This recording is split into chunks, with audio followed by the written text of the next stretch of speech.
Thank you for coming. It's nice to see all of you. This will be fun. We will have fun. Guaranteed. Ah, what a nice title Anadi gave me. If you're interested in asking questions or want a copy of the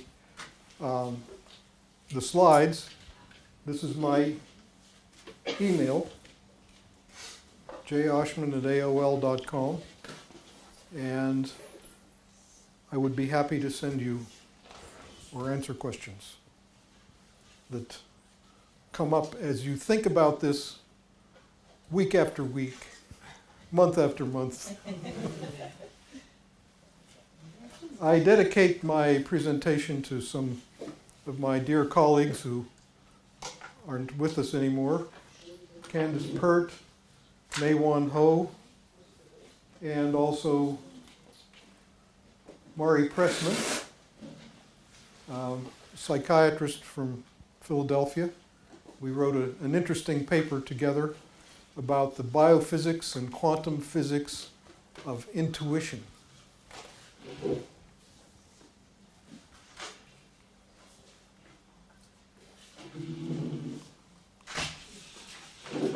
Okay.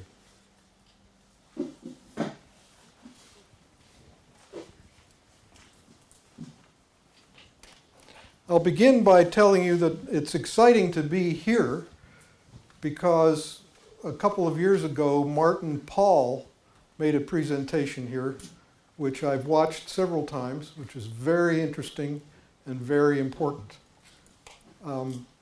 We have concern because many people become ill from Wi-Fi and cell phones and other electromagnetic pollution. We are immersed in an increasing amount of electromagnetic radiation, and some people, I think it's affecting all of us. Some of us don't get sick, but it's affecting our system.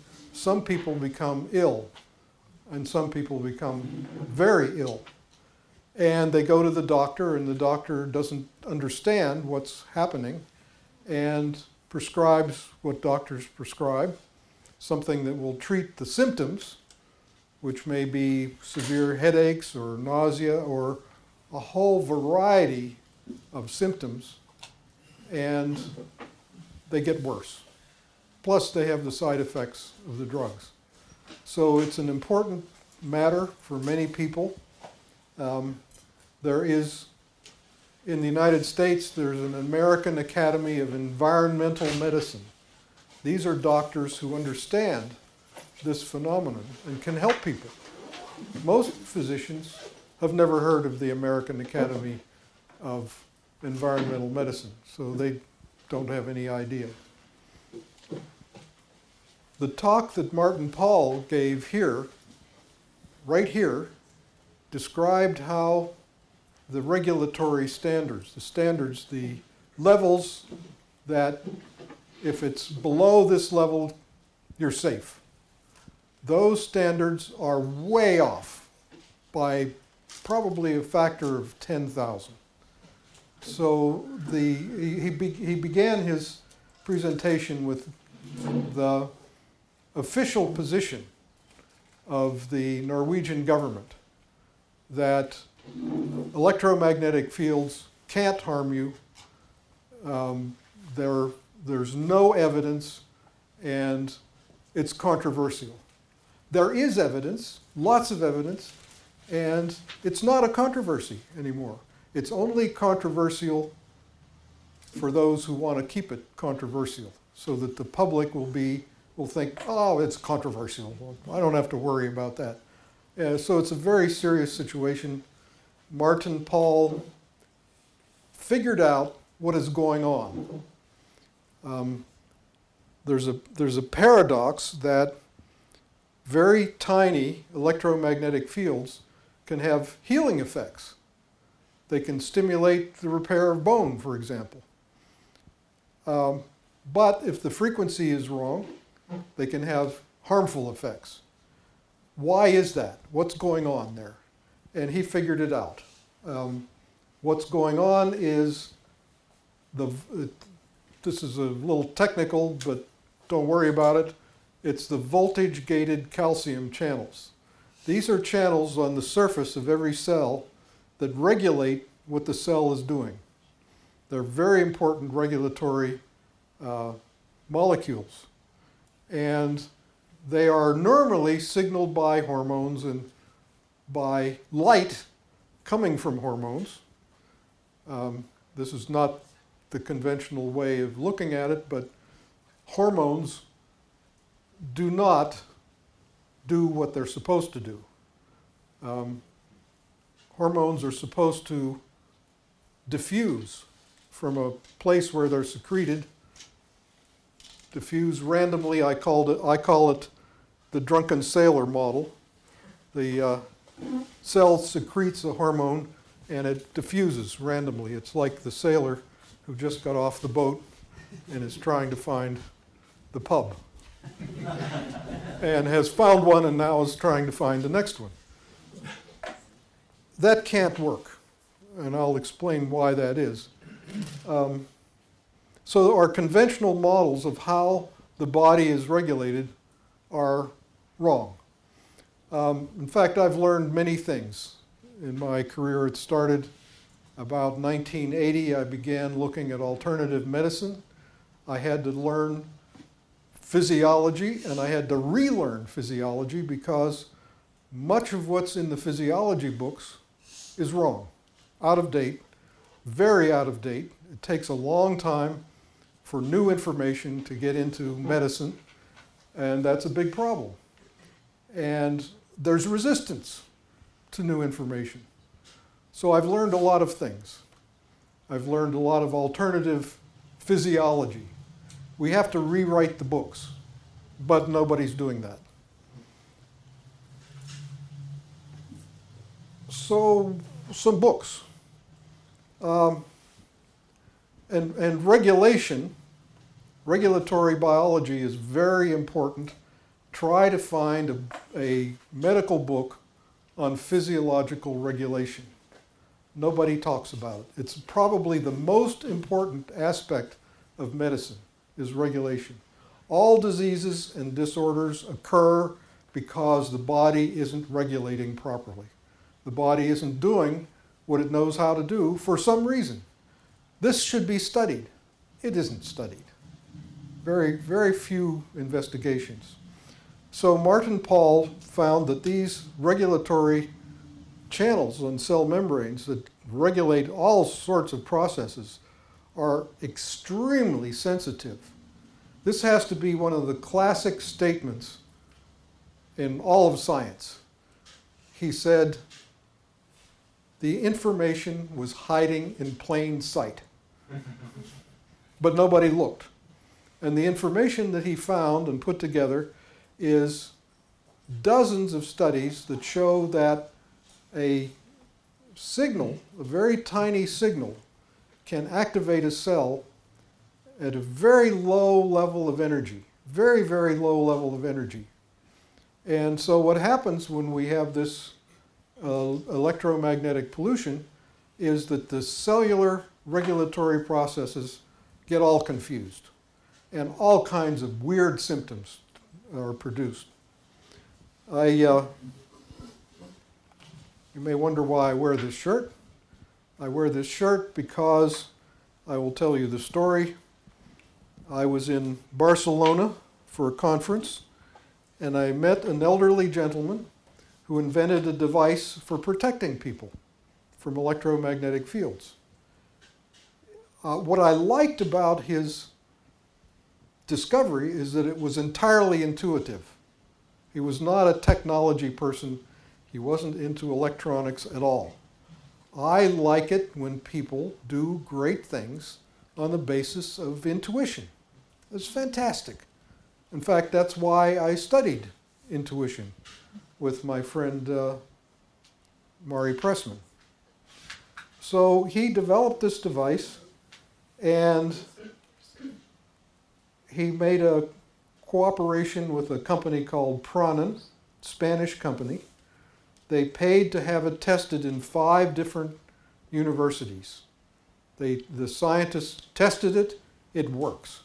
And the way they tested it was they measured the physiology, a person's physiology, brain waves, heart rate variability, various kinds of measures, and then they turn on a cell phone and see what that does to the physiological measures, and then they have the person hold this and see what happens. And they demonstrated consistently that this device balances the body. It works. None of the scientists could figure out how it works. Jim, that's me. Can you explain how this works? I said, sure. I had no idea. I had not the faintest idea. But I had faith in my intuition that if I looked at it long enough, I'd be able to figure it out. And sure enough, I figured it out. At that time, I had never heard of sacred geometry, the flower of life, the golden mean. That was never part of my biophysics.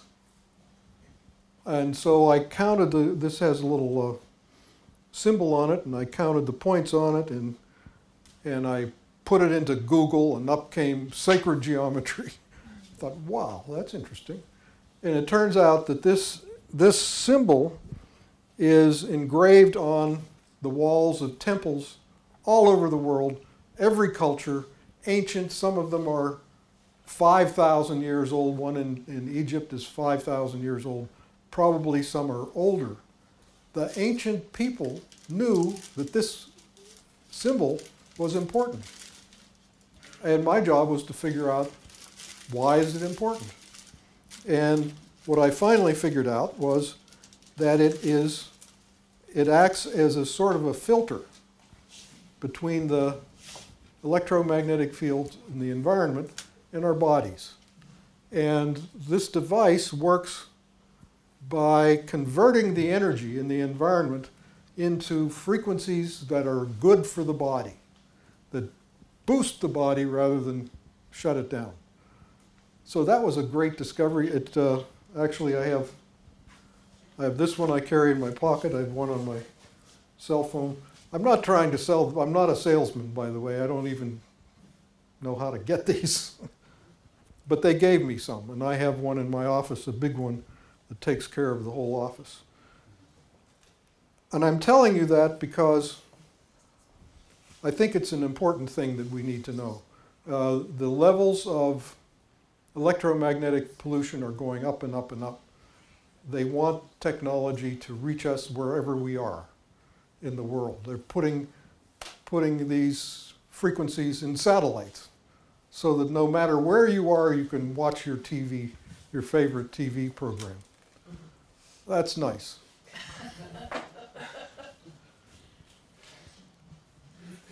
I have had an expert muscle tester test this shirt, and it makes me stronger.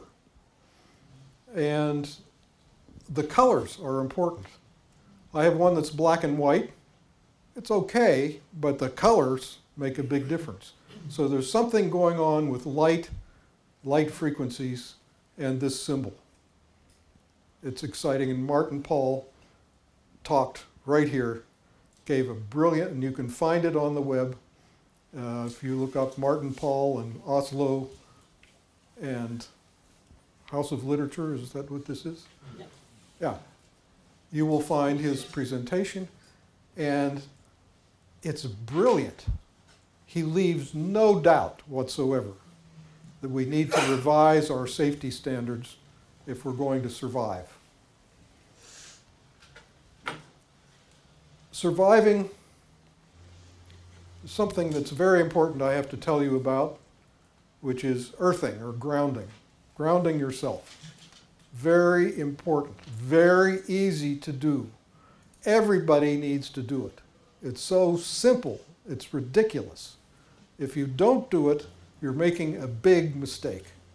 And I wrote the foreword for this book called earthing. I brought these so you can have a peek at them if you wish. I've done a lot of research on grounding. You know that if you go outside in your bare feet, every woman who has a garden knows that if you go barefoot in the garden, it feels great. Why is that? And we have defined why that is very carefully with lots of research. Every study we have done has shown that connecting to the earth with your bare skin enhances your physiology, brings things into balance. And the reason for that is emerging from the work I've been doing. In fact, I wrote a summary article for the Journal of Inflammation Research, in which I described for the first time what is going on, the whole story. And what is going on is when you're in contact with the earth, you get electrons from the earth. And that's really important. When we started wearing shoes with rubber or plastic soles, we started to have health problems.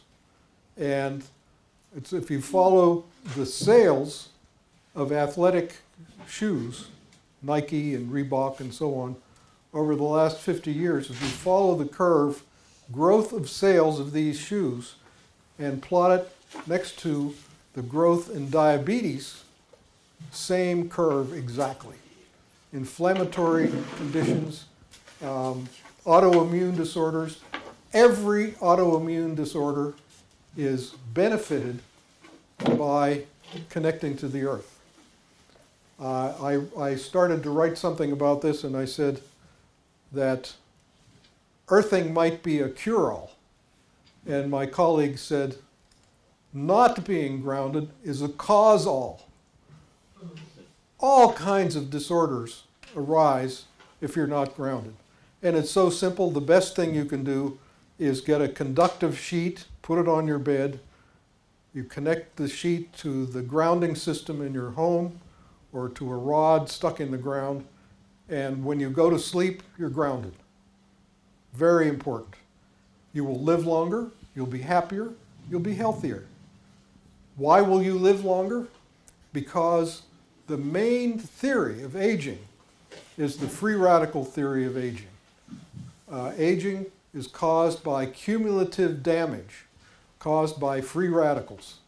And free radicals are produced all the time in your body. The way to prevent the formation of free radicals is to stop eating and stop breathing, neither of which I especially want to do.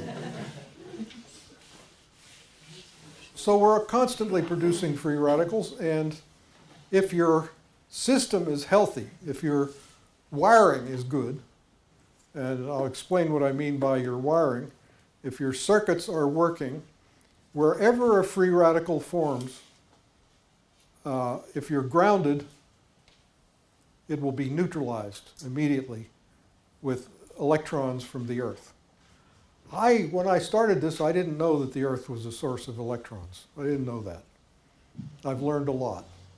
The electrons come from the sun. They come from the sun and the solar wind. They hit the ionosphere. They charge the ionosphere electrically, and periodically the ionosphere dumps electrons onto the earth with a phenomenon called lightning.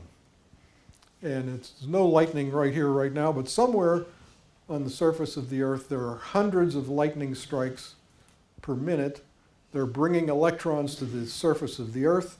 The surface of the earth is conductive, and the electrons are everywhere at the surface. So if you go, for example, if you know anyone who has a cardiovascular issue, they need to get their shoes and socks off and get their bare feet on the grass. It's so simple, and it makes a huge difference.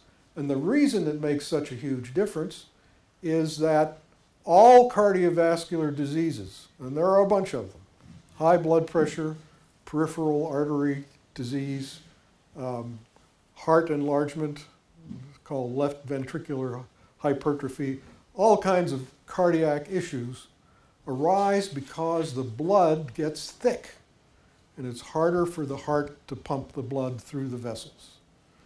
So when you get grounded, electrons from the earth flood into the body, and the red blood cells get charged on their surfaces and they repel each other.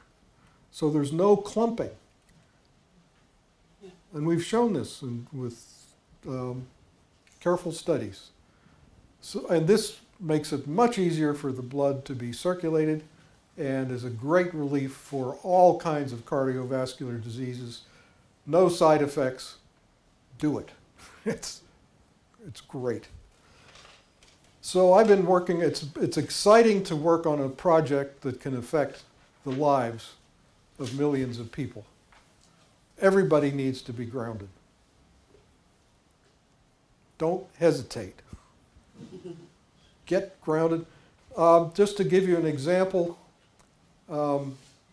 people with spina bifida have pain. And it's the best thing they can do is get grounded. Lupus, pain, painful. We had a woman who, when she grounded her bed, her pain was reduced by half. She still had the lupus. Then we told her to get a pad for under her feet when she's sitting at the computer. That grounded her during the day. The other half of her pain went away. She still has lupus, but the pain is gone. Women who have MS,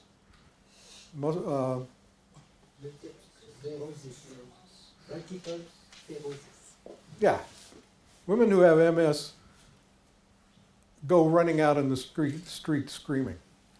Why doesn't everybody know about this?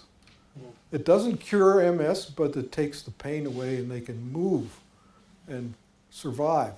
It's just great. So that's the earthing book. I wrote this book, Energy Medicine, The Scientific Basis, in the year 2000. It came about because a new journal was created in the UK, the Journal of Bodywork and Movement Therapies. And the editors decided that they needed to deal with the question of energy, because all schools, all alternative medicine schools and bodywork schools talk about energy, but they all have different ideas of what energy is. Jim, can you explain what energy is in a way that makes sense?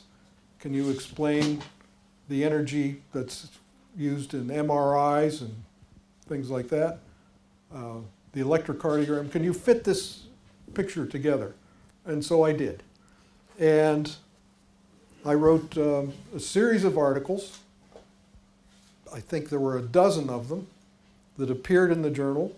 And the energy therapists in the UK, they thought I was the best thing since sliced bread.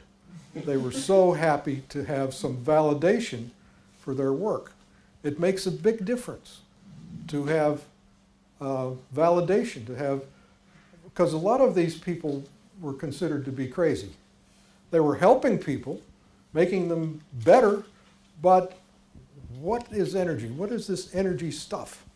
So the articles were a great success, and the journal, the publisher of the journal decided I should write a book. So I wrote a book. I was told you can't write a book on energy medicine. I do my best work when I'm told you can't do that. I love it. So that came out in 2000. Last year, the second edition came out. It's different. It's got more stuff in it. In 2003, this book, Energy Medicine and Therapeutics and Human Performance, came out. And that book happened because I watched the figure skating event in the Olympics.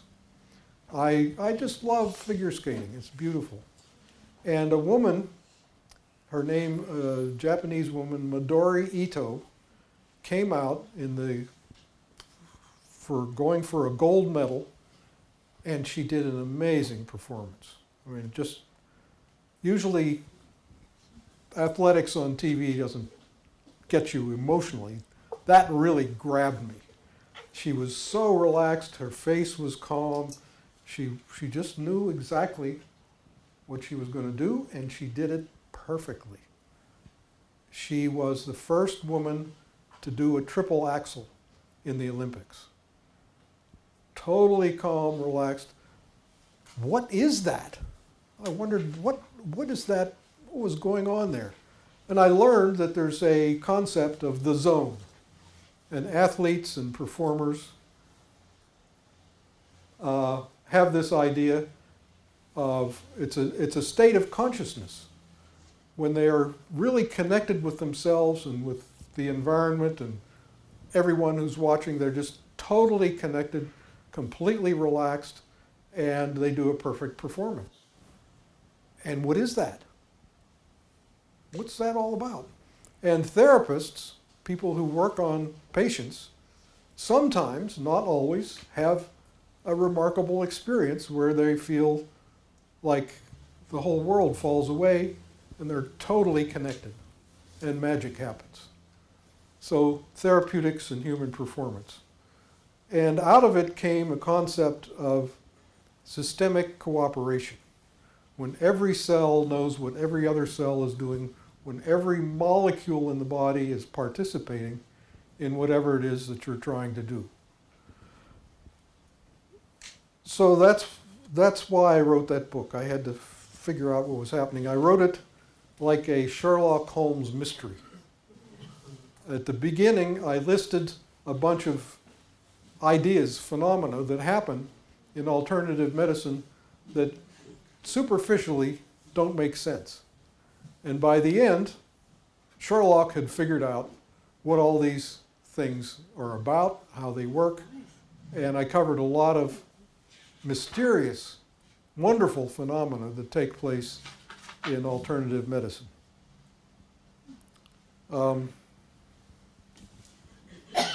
This book by Jacob Lieberman, Luminous Life, I love this book. I want to give all my friends a copy of this book. It's a beautiful book. It can change your life.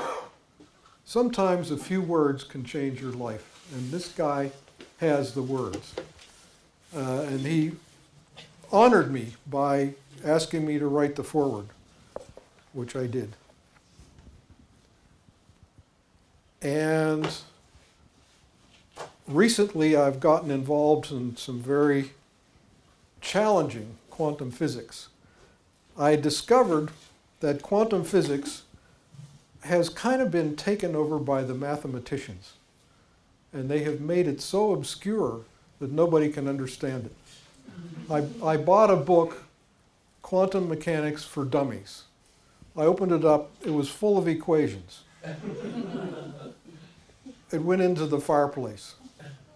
There's nothing wrong with equations. I take my hat off to the people who get so wrapped up in the mathematics and can do great things with mathematics. But I had a mentor. I worked for a year in Copenhagen with Hans Ussing, one of the greatest physiologists in the world. Every great American, every well-known American physiologist worked with Hans Ussing at one time or another. Brilliant man. He did a lot of work on frog skin. He studied so many frogs that after a while he started to look like a frog.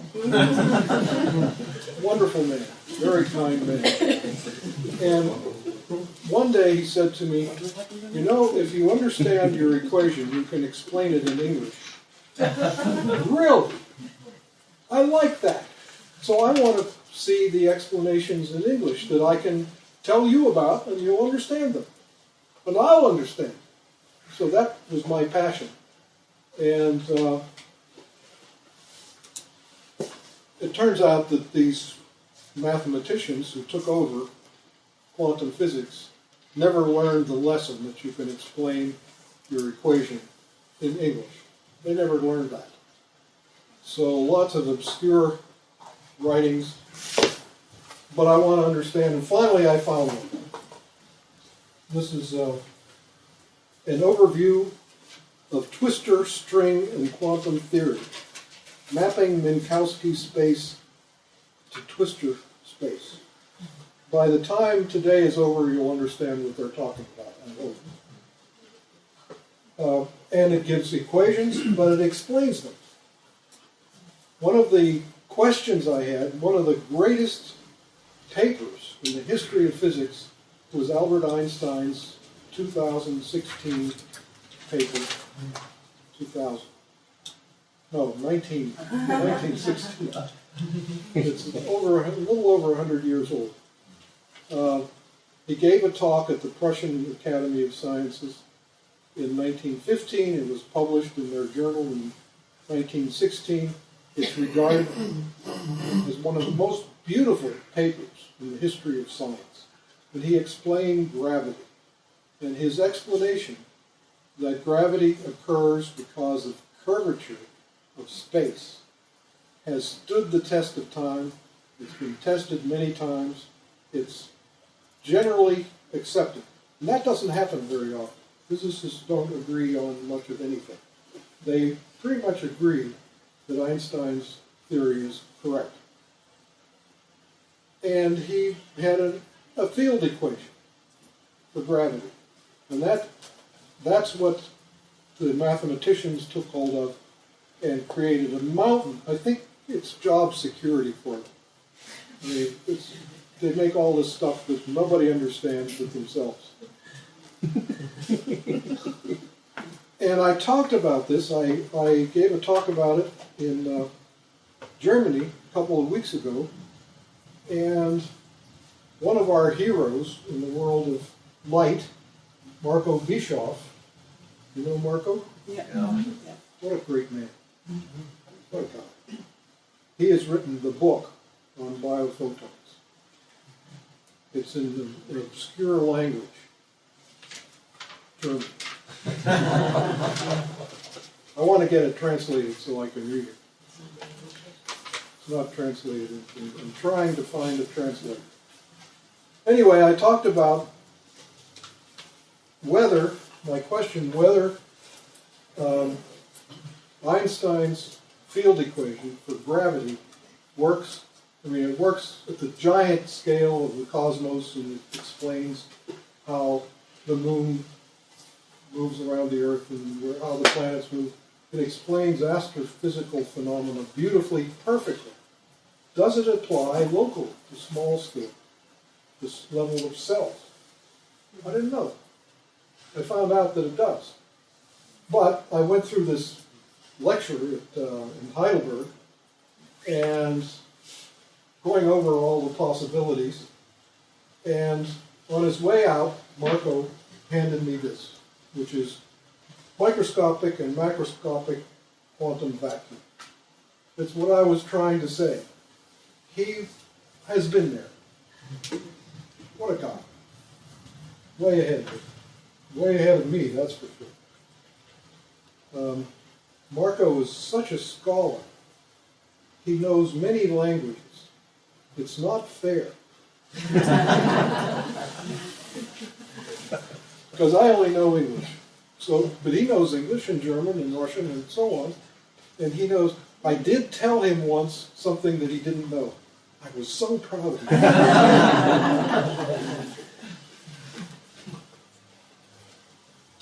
So let's see what's going on here. Books. This is a kind of a love story, by the way. It caused me to think of all those who contributed so much to me, so that I could be here and talk about this stuff to you in a way that makes sense. The zone. Our ancestors would have been eaten. I wrote a review of biophotonics to be published in the chapter in the book. And one of the things that I said was that if life depended on slow-moving chemical reactions like diffusion and hormones and signal molecules, if life relied on that, our ancestors would have been eaten. When the jaguar came They started to run, it would have been too late. So our ancestors, we wouldn't be here if our ancestors got eaten. So there has to be a faster way of communicating. And what is wrong with light? I mean, it travels at the speed of light. Why not use light as a communication medium in the body? And most of you don't have a problem with that. I'll talk about some of these other things. What I'd like to do, a little process with you to start out. And I'd like you to stand up, please.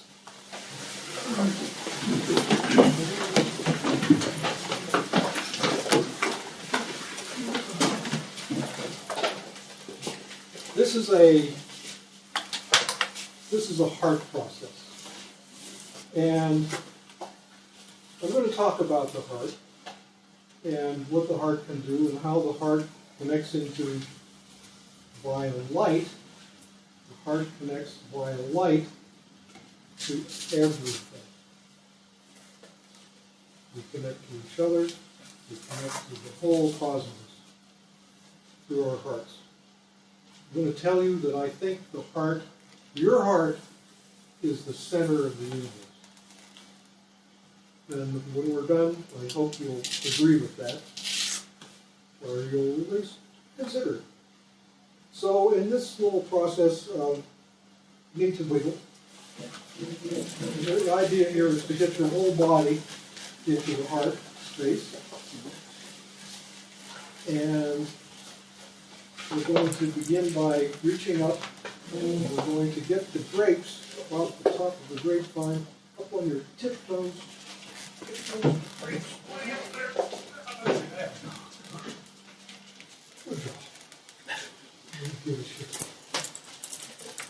And we're going to breathe together.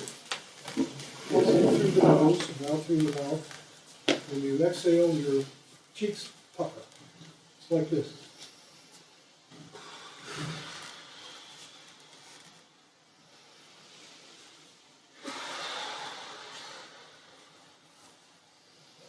And we're all going to smile.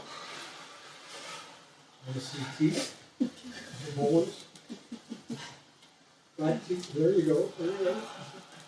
Hey, there you go. Now, can you breathe and smile at the same time? Big breath, big smile.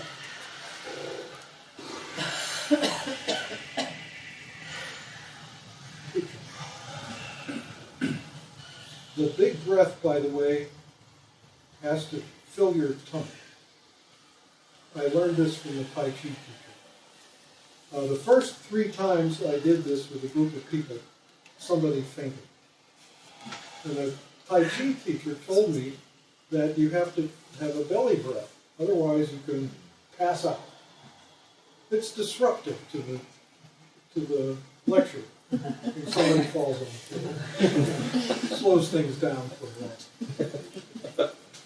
So now we're going to close our eyes, and I want you to take a big breath, and on the exhale, I want you to make a sound and tune it up and down in frequency until you feel your chest vibrate. It's like this.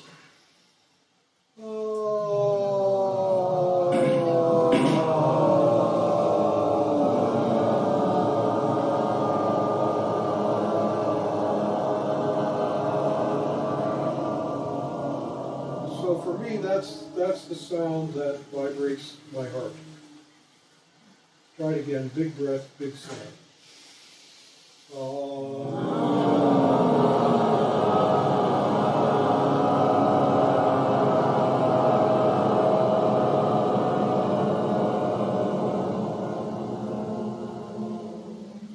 Now I'd like you to do it again, and this time adjust your shoulder girdle and your elbows and your fingers and wrists so the sound fills your chest, goes through your shoulders, down your arms, into your fingertips. Big breath, big sound. Now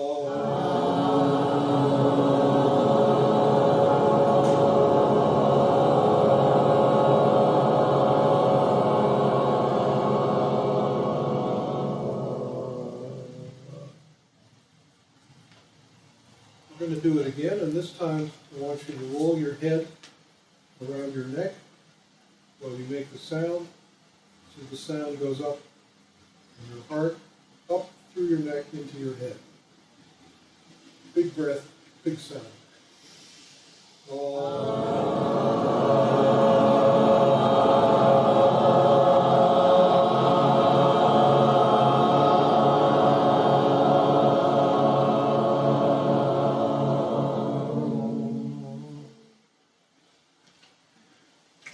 To do the breath and the sound again. Unlock your knees, relax your pelvis, and this time the sound will fill your chest, go down through your pelvis, down through your legs, and down into your toes. Big breath, big sound.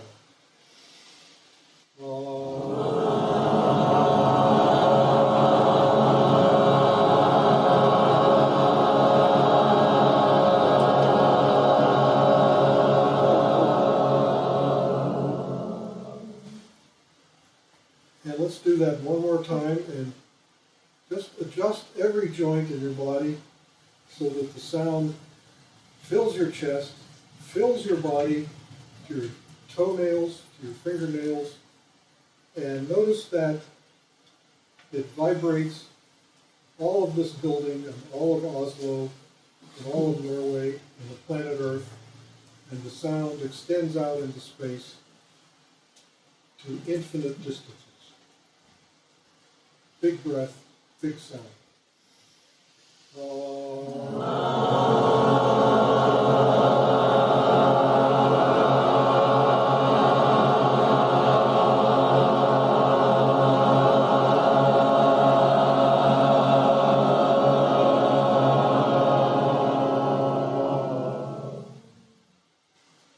Okay, you're ready, let your eyes come open. Give a little shake. And another big breath and a small sound, ending up with a hum. I call it a heart hum. It's like this.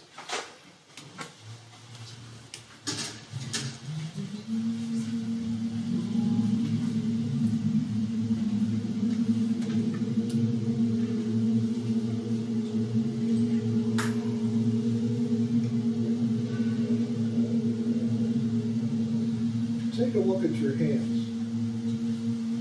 See if you see some light around your fingers. Do a little heart hum and see what happens.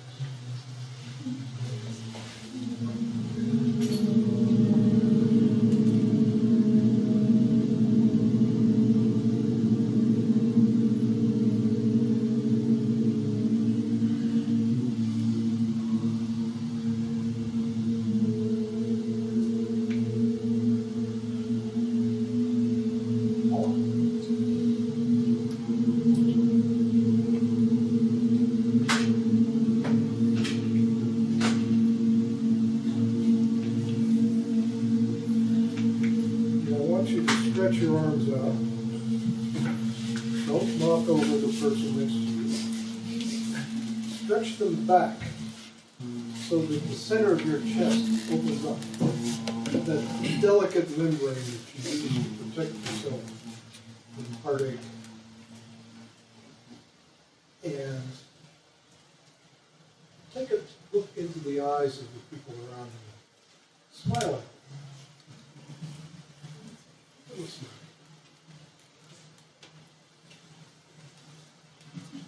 Check out everybody in the room.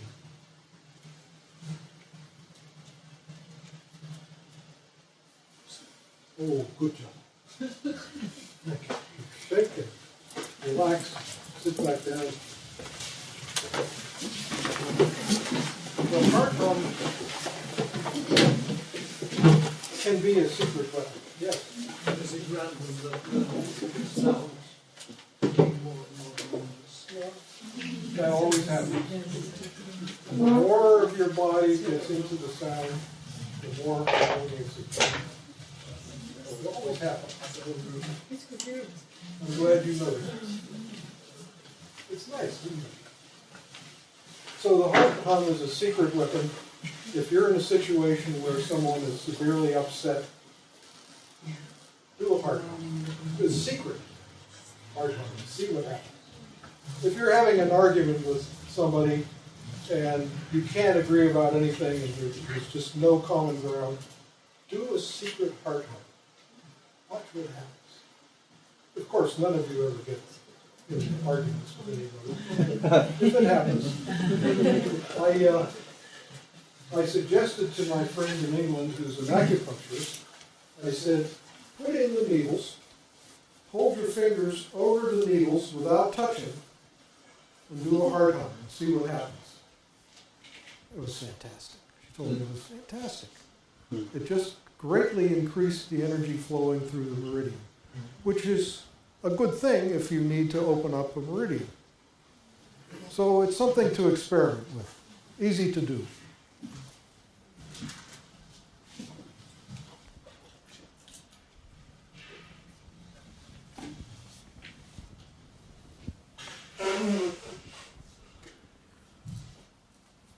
This is from the beginning of the book by Jacob Lieberman. My brain is only a receiver. In the universe, there is a core from which we obtain knowledge, strength, and inspiration. That's a big sentence. Knowledge, real information.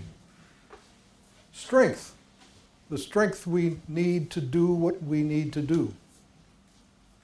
Inspiration, those insights that come suddenly out of the blue. Pay attention to those insights because they're very good information.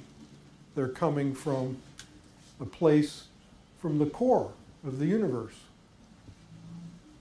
I have not penetrated into the secrets of this core, but I know that it exists. I have penetrated into the secrets of that core. And I want to tell you about it. It's been a project for several years. The pieces have finally fitted together. I suggest your heart is the center of the universe. To access the core of the universe, your heart will help you.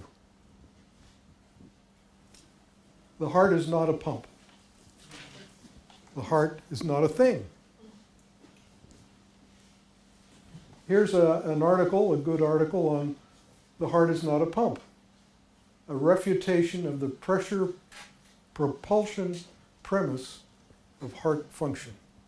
These are serious scientists who are following on the work that Rudolf Steiner did in the 1920s, where he said the heart is not a pump. And when he told doctors about this, they knew he was crazy. I'm very interested in the people who have ideas that are hugely unsuccessful. Because often these are very, very valuable insights. This is from Dr. Jameson, my new friend, and a very well-respected physician from Hong Kong, who I met the other day. She sums up what I want to say. Her passion is to share her knowledge of our beings as light and our interaction with the light field on a physical and consciousness level. I like that. That's what I want to do too. This is important. This is the concept of unity consciousness where we are all one, interconnected and interdependent. This includes not only humans, but our planet and the natural world surrounding us. Thank you for a nice statement, which is in her book, which is a nice book, Medical to Mystical. Nice book.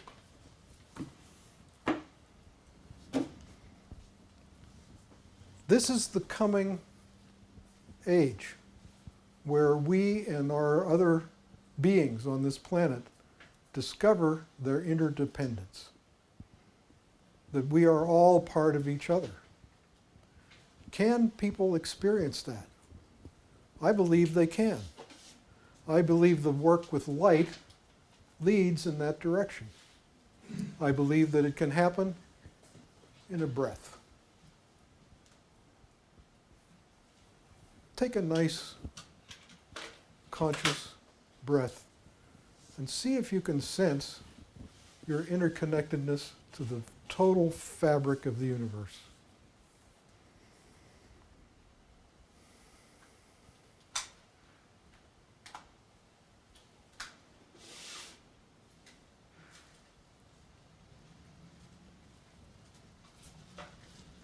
And I'm hopeful that that little process we did with the heart will help with that connection. And I have reasons to think that it might, which I will explain. This is my assistant, Tweety Bird. When I show you something that is completely wrong, Tweety Bird shows up and says, baloney. This I've already shown you. Okay. Two complementary perspectives on the heart. The heart is a mechanical pump that circulates the blood. That's one perspective. The other perspective, the heart is a field of energy extending throughout the universe. It extends everywhere.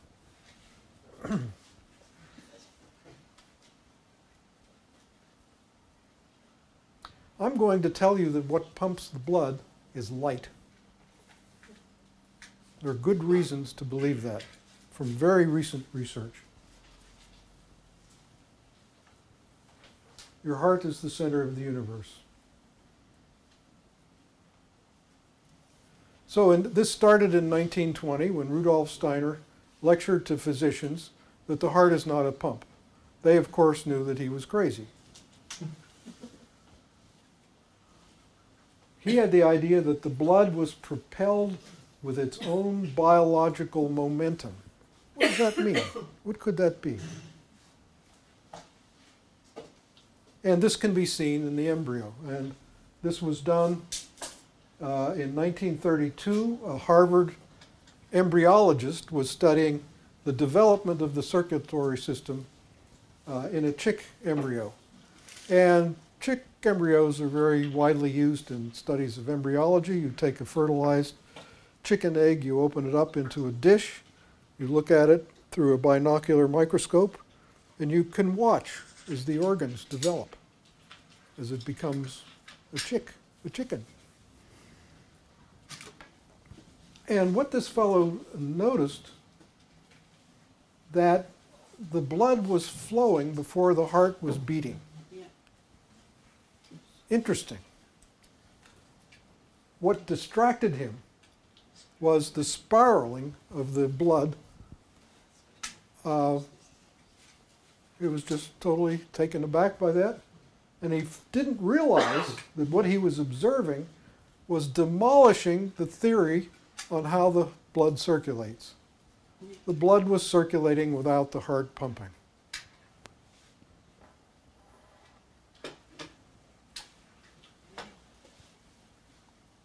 So if the heart doesn't pump the blood, what does?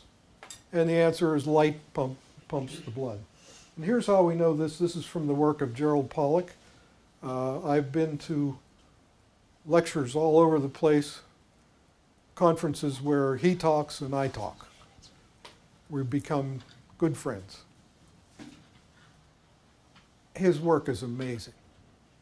It's described in this book, The Fourth Phase of Water. Beyond solid, liquid, and vapor, there's another kind of water that he has described. And it's very interesting. He gives great lectures. He's in great demand in on the lecture circuit.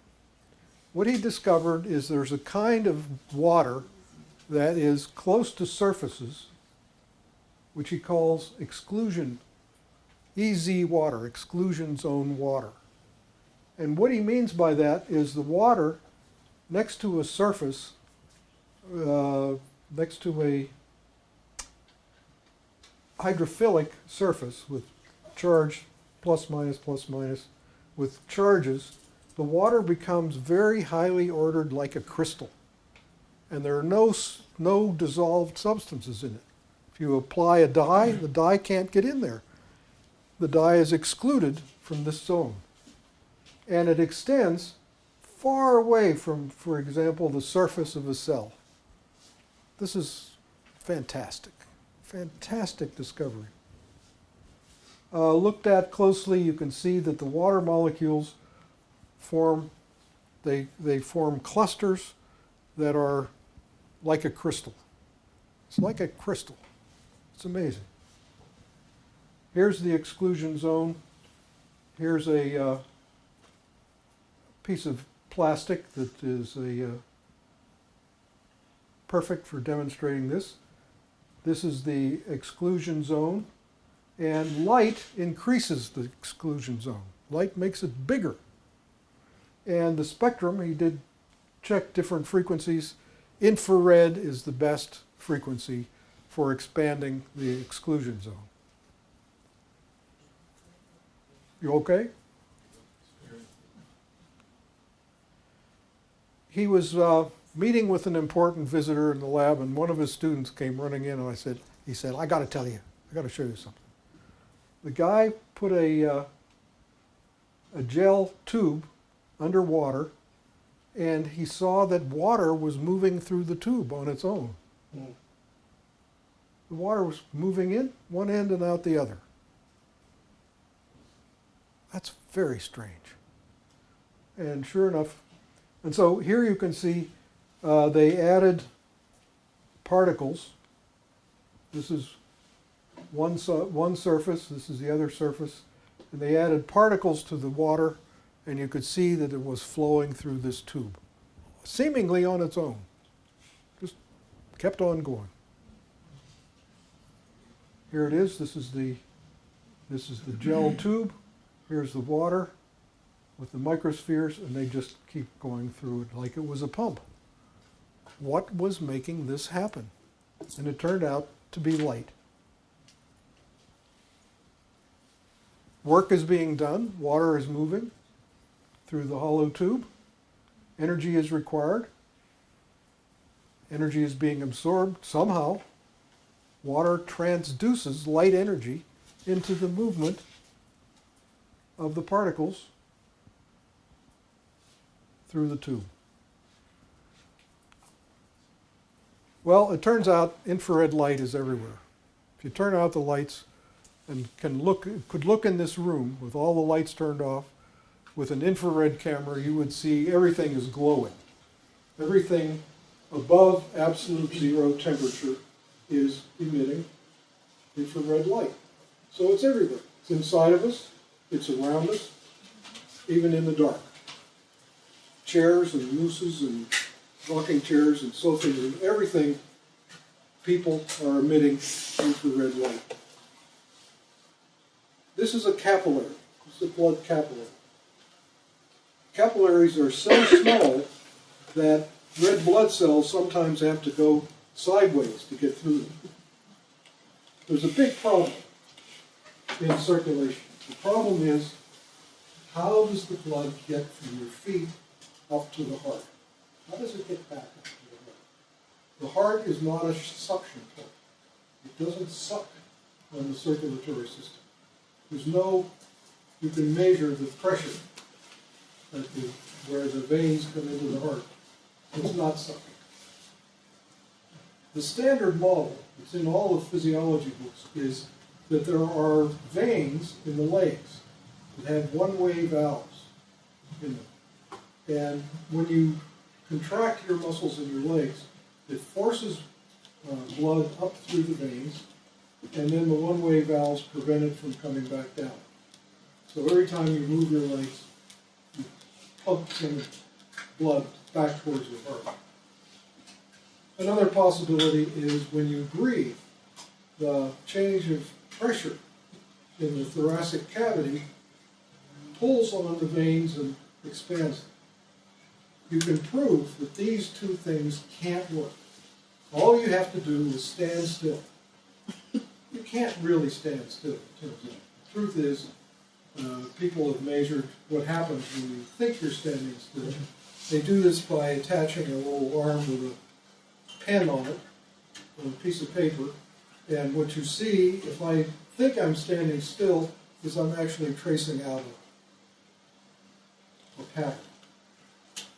So you can't stand still, but it doesn't matter. You can stand still as you can, hold your breath, your heart should stop pumping. You should collapse. If those theories are correct. They're not correct. I can hold my breath and stand still, and nothing happens. So the conventional model doesn't work.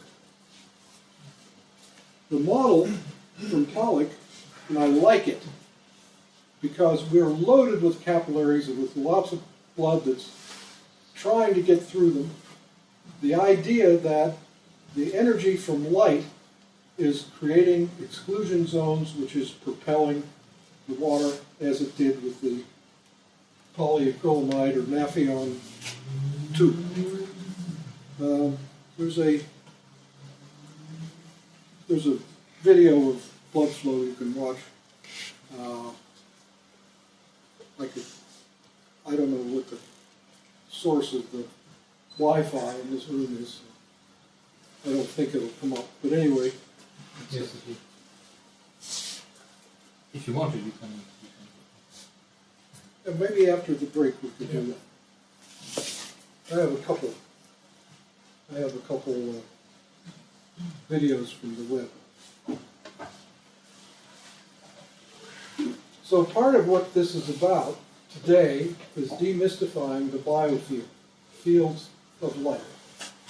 And this was a big subject when I started working on energy medicine. How is it that when I bring my hand close to a person, I can affect their physiology from a distance? I don't even have to touch them. And there are lots of therapies that are like that. Polarity therapy, Reiki, healing touch, therapeutic touch.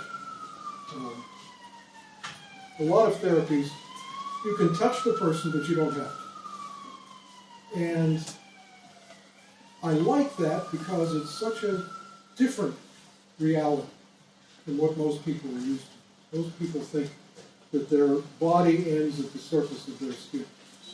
And it doesn't. Our bodies extend indefinitely into space. In fact, when you were an embryo, your first heartbeat is still out there traveling through space. The heart emits electromagnetic fields. It produces an electric field, a magnetic field, and an electromagnetic field traveling at the speed of light. It'd be hard to detect way, way out in space, but that's just a matter of having a good detector.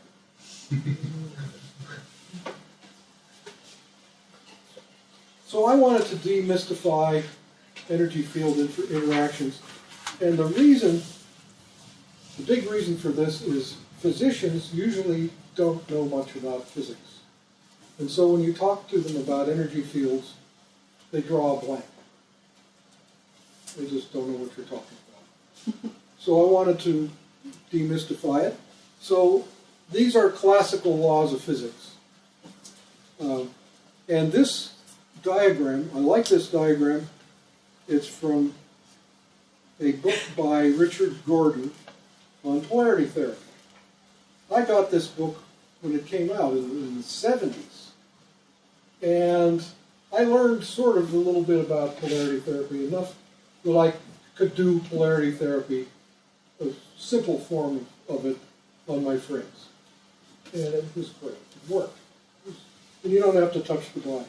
You hold your hands on certain points, and it generates a flow of energy through the body, and it can be very healing. He wrote this book in the 70s, and about the time he was publishing his book with this illustration, and he made this illustration from what he could detect with his hands. It turned out that at about the same time, scientists were beginning to measure the magnetic field of the heart, and this is what it looked like. So he was right. I love it when somebody discovers something with their hands, and then science comes along and confirms it. Another example of that is the work of the founder of osteopathy, who discovered that the brain is an electric dynamo. He called it an electric dynamo. About 30 years before actual brain waves, electrical brain waves, were measured with technology.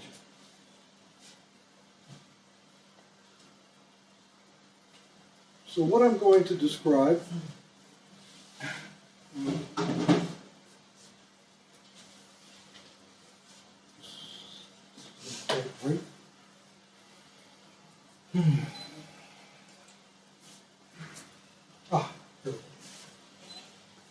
okay, these are the heroes of physics that made major discoveries. Ørsted, Copenhagen, discovered that electricity can produce magnetism.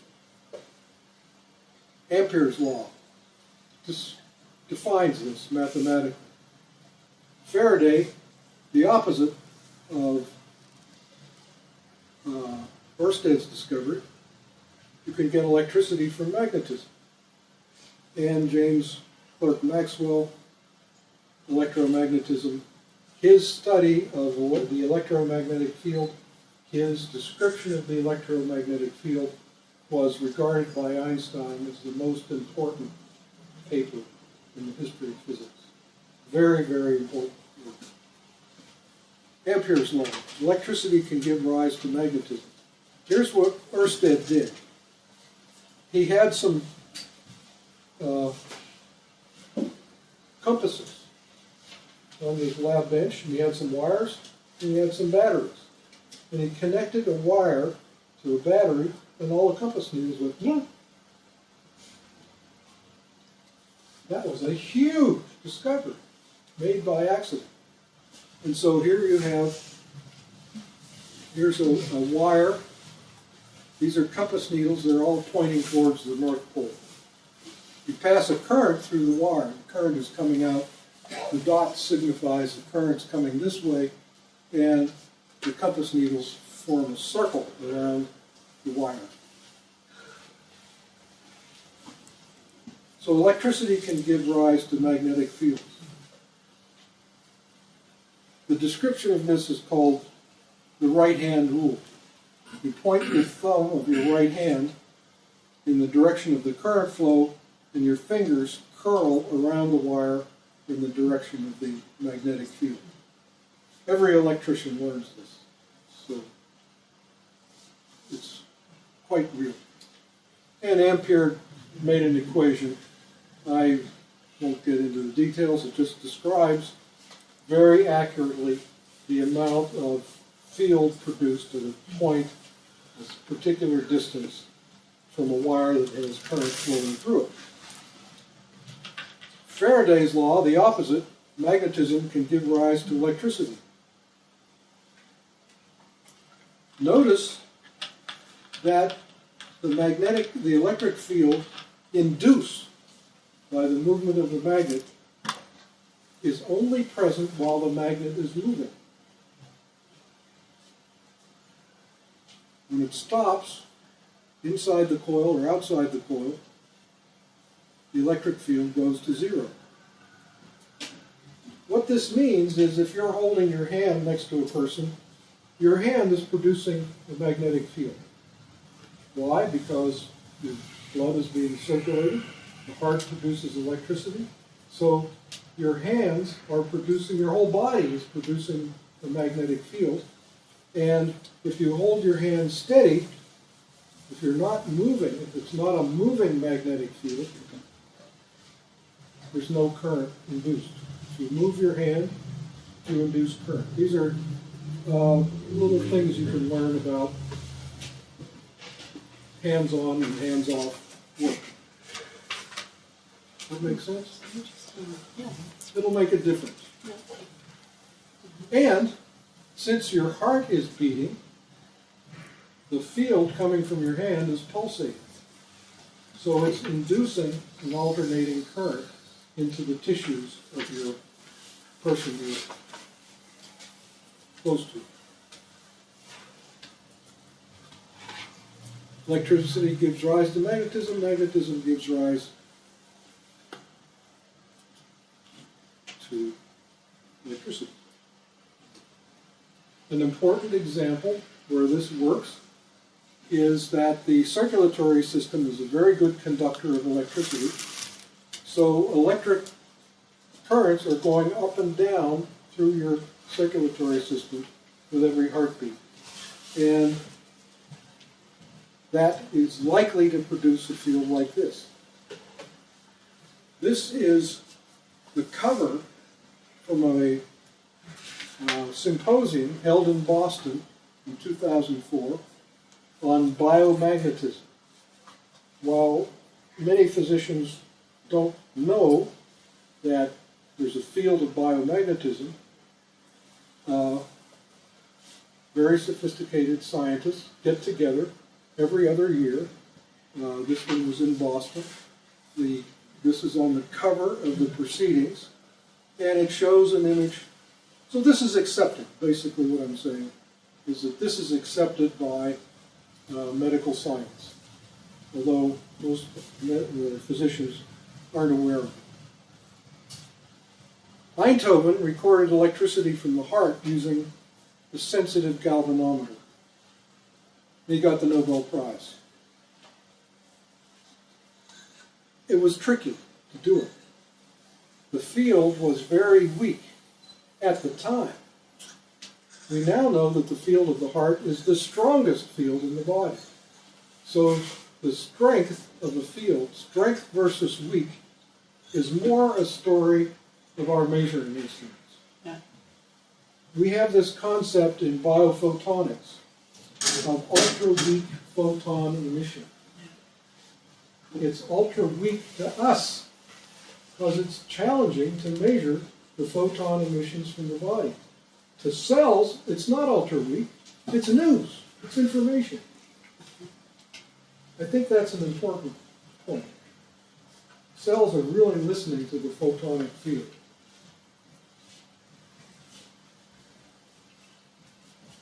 So the heart, the electrocardiogram, other organs, the brain produces a magnetic field measured by German scientist Berger, 1929.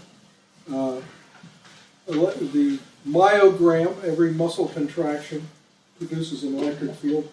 Anything that goes on in the body generates an electric field and also a magnetic field. When it's time for lunch and you start salivating, the nerves that go to the salivary glands are producing electricity. Anything that happens.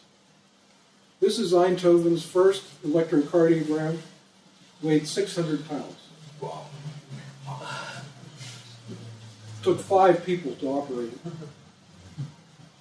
This is a Cambridge instrument version, 1912. And this is a Holter monitor, the size is a little bigger than a pack of cigarettes, which will monitor your electrocardiogram for days. And if you have arrhythmias, your physician may have one of these attached to your body so that they can see what's going on. By the way, if you have arrhythmias, get grounded. They'll go away. We've seen this again and again. There was one of our people who wrote a little article about what happened. He had to jump-start his heart every morning with a big jolt of electricity. It was not fun. No. After he got grounded, that was over. It was done. So the heart really works better if you're grounded. Everything works better. It's like it's setting the reference voltage for all of the processes, all the biochemistry, all the physiology. It's For example, your refrigerator is grounded. Your TV is grounded. All your appliances are grounded. There's a reason for that. Your TV works better if it has a ground reference. The electrocardiogram can be detected anywhere in the body. So that electricity is going everywhere. Every heartbeat, all the water molecules in your body, and we heard yesterday that 90-some% of the molecules in the body are water. I think you said that. And that's not by weight or by volume, but that's by count. If you count the molecules, the most abundant molecule is water, and all those water molecules are moving with every heartbeat.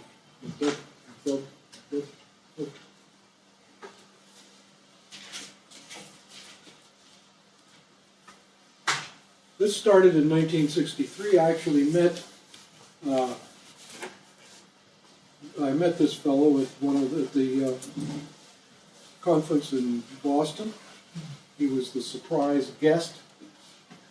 He did this classic study.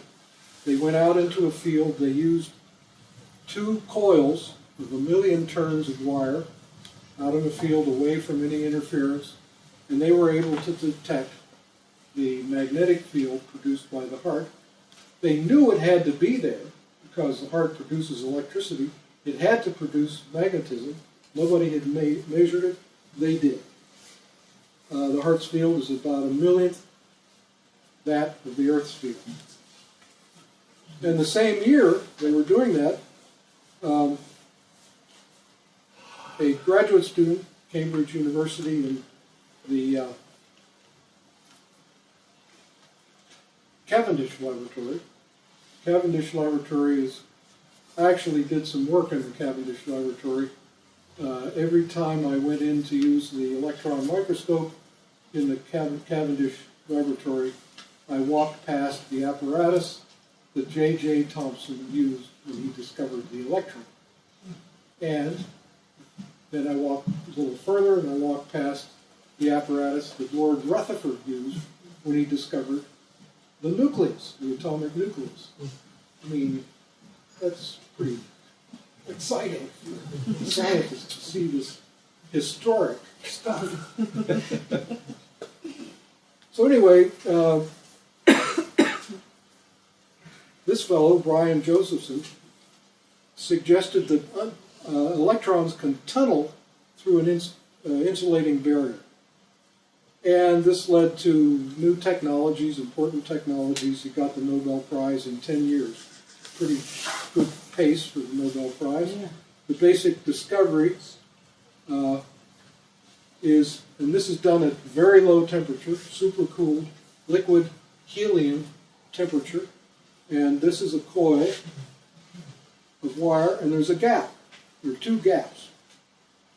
Electrons can't exist in those gaps, but nonetheless, electrons get through those gaps. And the flow through those gaps is proportional to the magnetic field. So this is the basis for a very sensitive magnetometer. It's called a SQUID, superconducting quantum interference device. One of the interesting things about this is there's a very valuable group in Italy, in Milano, very good quantum physics group, and Emilio Del Giudice is one of the scientists there, and he wrote some very interesting papers. One of the things he wrote was that electrons can tunnel between people. There can be exchange of electrons between people who are separated. And I really liked the work that Del Giudice did. He was kind of my hero in the world of physics. And one day I was at a conference in Berlin, and a woman who worked with him, I talked to her and I said, he's my hero. she said, "Would you like to talk to him?" And before I knew it, I was talking to her. She called him on her cell phone. And I said, "You're my hero." He said, "You're my hero." And the only thing I can think of is I spent a week reading his papers, trying to figure out what he was saying, because it was very technical. And he was saying that there's tunneling between people, which is important in energy medicine. We're exchanging electrons all the time. Apparently he read that. He read the 2 sentences that I worked so hard to write about his work. I had another great experience with Fritz Popp. I was having breakfast with Fritz Popp in Heidelberg, and he said, "Jim, you're the Pope of energy medicine." Pope? He must have read my book. Why would he say that? So this is a SQUID, superconducting quantum interference device. These are pickup coils. This is the Josephson junction. It connects to amplifiers, and it can be used to map the field of the body, the magnetic field of the body. And this is where it was first done, at a New Age institution called the Massachusetts Institute of Technology. These very conservative scientists.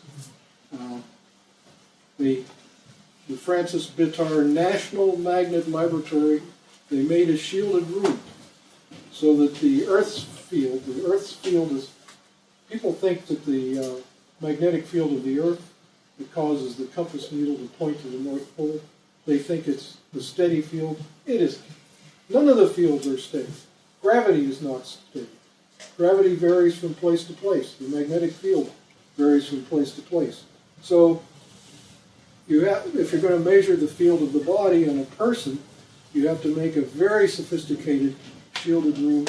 And this shielded room had coils in the wall, and they could sense changes in the Earth's field and put electricity into the coils to cancel out the Earth's field.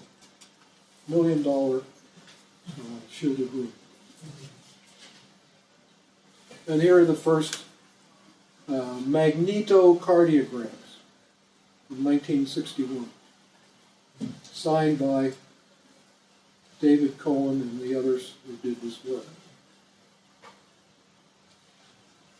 And here's a modern magnetocardiograph, and you can be talking to a physician in a hospital describing how you do energy work, and the physician will look at you like you're just in from Mars, not realizing that behind this door, one of his colleagues is measuring the magnetocardiogram of a patient and using that information to make treatment decisions.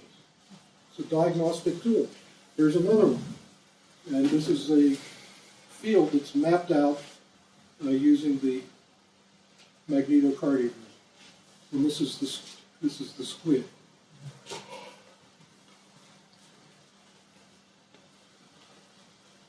And that's that conference that I attended. Now this is interesting. This is the electrocardiogram, and this is a simultaneous magnetocardiogram.